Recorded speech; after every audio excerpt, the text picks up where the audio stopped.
एक छोटे से गांव में दो भाई रहते थे। बड़े भाई का नाम रघु था और छोटे भाई का नाम मोहन। रघु समझदार और मेहनती था, जबकि मोहन आलसी और थोड़ा बेवकूफ था। दोनों भाइयों के स्वभाव में दिन और रात जैसा अंतर था। उनके गांव के पास एक गहरी और रहस्यमय नदी बहती थी। इस नदी के बारे में कहा जाता था कि यह जादुई है। जो भी इस नदी के पास जाकर 5 प्रश्नों का सही उत्तर देता है, उसे उसकी मनचाही चीजें मिल जाती है। परंतु अगर किसी ने गलत उत्तर दिया तो उसे अपनी सबसे प्रिय वस्तु खोनी पड़ती है। गांव के लोग नदी से डरते थे। वे इस पर विश्वास करते थे कि इस नदी के पास जाने से पहले बहुत सावधानी बरतनी चाहिए। एक दिन गांव में भारी अकाल आ पड़ा।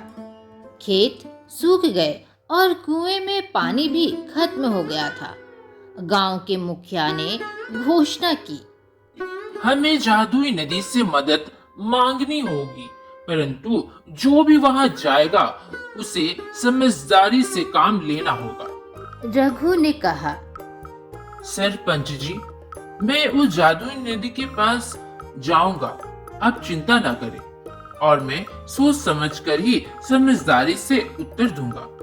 लेकिन मोहन ने ठहाका मारते हुए कहा, अरे तुम्हें क्या लगता है मैं नहीं जा सकता? मैं भी जा सकता हूँ। सरपंच ने दोनों को अनुमति दी। कहा, ठीक है, अब दोनों लड़ो मत, तुम दोनों जाओ, लेकिन एक चीज का ध्यान रखना, सोच समझ कर ही उस नदी के पास जाना और सही सही उत्तर देना। सोच समझ कर ही कुछ भी काम करना वहां जाने पर। दोनों भाई जादुई नदी की ओर चल पड़े। रास्ते में रघु ने मोहन से कहा, मेरे भाई मोहन, सोच समझकर कुछ भी प्रश्नों का उत्तर देना। यह नदी कोई मजाक नहीं है। लेकिन मोहन ने उसकी बात को अनसुना कर दिया और बोला, भैया, तुम्हारी नसीहत की जरूरत नहीं है, मुझे सब पता है, ठीक है ना? इसलिए अभी तुम मेरा दिमाग मत खाओ। रास्ते में उसे एक औरत मिलती है। औरत ने कहा, रुकिए, आप दोनों को यहीं पर रुकना पड़ेगा। क्या आप जादुई नदी के पास पहुंचने का सोच रहे हैं? अगर हाँ, तो आपको जादुई नदी तक पहुंचने के लिए मुझे 5 प्रश्नों का उत्तर देना होगा। हाँ, हम दोनों जादुई नदी के पास जा रहे हैं, लेकिन आप कौन है? मैं जादुई नदी की सेविका हूँ। जादुई नदी के पास कोई भी आता है, उसे मेरे 5 प्रश्नों का उत्तर देना पड़ता है। अगर सही उत्तर हुआ, सही जवाब हुआ, तभी जादुई नदी के पास मैं उसे जाने की अनुमति देती हूँ, अथवा आगे नहीं कोई जा सकता। हाँ, मुझसे पूछो मुझसे, क्या पूछना है? कोई भी प्रश्न पूछो, मैं सभी का उत्तर दे सकता हूँ। रघु ने कहा, नदी की सेविका, आप अपना प्रश्न पूछ सकती हैं। हम दोनों कोशिश करेंगे कि उसका सही उत्तर दे पाए। नदी की सेविका ने पहला सवाल पूछा, सच्चाई और झूठ में क्या फर्क है? रघु ने तुरंत उत्तर दिया, सच्चाई वही है जिसे सब स्वीकार करे, और झूठ वह है जो भ्रम पैदा करे। नदी की सेविका मुस्कुराई और रघु को आगे बढ़ने की अनुमति दी। वहीं पर मोहन ने सोचा, यह तो बहुत ही आसान है। ऐसा सोचकर वह बिना जवाब दिए आगे बढ़ गया। दूसरा सवाल था, अच्छा, क्या तुम दोनों बता सकते हो कि सबसे बड़ा धन क्या है? रघु ने कहा, ज्ञान सबसे बड़ा धन है। सेविका रघु के उत्तर से बहुत ही संतुष्ट हुई। तभी मोहन ने उत्तर दिया, सबसे बड़ा धन तो सोना चांदी होता है, सोना चांदी। सेविका ने सिर हिलाया और कहा, तुम गलत हो, परंतु तुम्हें और मौका दिया जाएगा। नदी की सेविका ने उन दोनों को फिर से आगे बढ़ने दिया। तुम दोनों को अब यहीं रुकना पड़ेगा। अब तुम दोनों को मुझे तीसरे प्रश्न का उत्तर देना पड़ेगा। बताओ, दुनिया में सबसे महत्वपूर्ण चीज क्या है? रघु ने कहा। दुनिया में सबसे महत्वपूर्ण चीज समय है। क्या मैं ठीक कहा ना? हाँ, बिल्कुल सही। तुमने बिल्कुल सही उत्तर दिया है। अरे नहीं नहीं, ये सही उत्तर नहीं है भैया। सही उत्तर तो है सबसे महत्वपूर्ण चीज खाना है, खाना। यह गलत जवाब है। तुम्हें चेतावनी दे रही हूँ कि सही जवाब देने की कोशिश करो, नहीं तो तुम्हारे साथ बहुत ही गलत होगा। तुमने दूसरी बार गलत जवाब दिया है।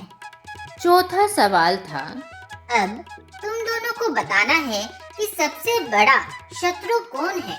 रघु ने तुरंत जवाब दिया। सबसे बड़ा शत्रु अज्ञानता है। वहीं पर मोहन ने कहा। सबसे बड़ा शत्रु तो मेरा पड़ोसी हरिया है, हरिया। वह नदी की सेविका हंसने लगी और कहती है, तुम्हारी तो सोच सच में बहुत ही छोटी है। पांचवा सवाल पूछना बाकी था। अच्छा, अब तुम दोनों को यह बताना है कि सच्चा सुख कहाँ मिलता है। रघु ने कहा। मन की शांति में ही सच्चा सुख मिलता है। वहीं पर मोहन कहता है। आराम और आलस्य में सबसे बड़ा सुख है भैया। लगता है आपको कुछ भी नहीं पता मन की शांति लेकर क्या करना है। जो मजा, जो सुख आराम और आलस्य में है, वो मजा कहीं नहीं है भैया। नदी की सेविका मुस्कुराते हुए मोहन से कहती है। तुम्हें अभी बहुत कुछ सीखना बाकी है, मोहन। नदी की सेविका ने रघु को पांचों सवालों के सही उत्तर देने के बाद नदी के पास जाने की अनुमति दी। उसने नदी से पानी लिया और कहा, हे जादुई नदी, हमारे गांव को पानी की जरूरत है। कृपया हमारी मदद करें। जादुई नदी ने उत्तर दिया। रघु, तुम वाकई एक समझदार और मेहनती व्यक्ति हो। मैं तुम्हारी इस आग्रह को जरूर से मानूंगा। 2 दिन के बाद तुम्हारे गांव में नदी, तालाब और कुएं में पानी भरपूर आ जाएगा। तुम चिंता मत करो, तुम्हारी यह मनोकामना पूर्ण होगी। मोहन भी नदी के पास गया और वो नदी से कहने लगा। हे जादुई नदी, हे जादुई नदी, मुझे दुनिया का सबसे अमीर आदमी बना दो। उस जादुई नदी को बहुत ही क्रोध आया और जादुई नदी ने कहा, हे मूर्ख इंसान, तुमने प्रश्नों का सब गलत उत्तर तो दिया ही दिया, लेकिन मुझे लगा था कि तुम दिल से तो साफ होगे। तुम तो अपने गांव वालों की मदद के लिए आए थे ना। तुम्हारे गांव में पानी की कमी थी, वो मांगने के लिए आए थे ना। लेकिन यहाँ पर तो तुम कुछ और ही मांग रहे हो। तुम तो दिल से भी कपटी हो। यहाँ पर आने के बाद तुम अपने लिए ही मांग रहे हो कि तुम्हें दुनिया का सबसे अमीर आदमी बना दूं। जाओ, मैं तुम्हें श्राप देती हूँ कि अब तुम्हारे जीवन में कभी भी आराम नहीं होगा। अब तुम गरीबी का जीवन जियोगे। जादुई नदी के श्राप से मोहन का जीवन बदल गया और अब उसे कड़ी मेहनत करनी पड़ती थी। अब उसके जीवन में सुख शांति कहीं नहीं थी और वहीं पर रघु के जीवन में बहुत ही स्नेह था, प्यार था और उसका जीवन बहुत ही अच्छा चल रहा था। गांव में 2 दिनों के बाद हर जगह कुएं में, नदी में, तालाब में पानी आ गया। तालाब में पानी आने से गांव के लोगों की समस्या ही दूर हो गई। रघु यह शुरू से जानता था कि मेहनत और समझदारी से जीवन में सब कुछ पाया जा सकता है। वहीं पर मोहन ने भी अब यह सीख लिया था कि आलस्य और बेवकूफ़ी से कुछ नहीं मिलता। तो इस तरह जादुई नदी ने दोनों भाइयों को जीवन का सबसे बड़ा सबक सिखाया। आज का प्रश्न है, क्या आप बता सकते हैं कि रघु के भाई का क्या नाम था?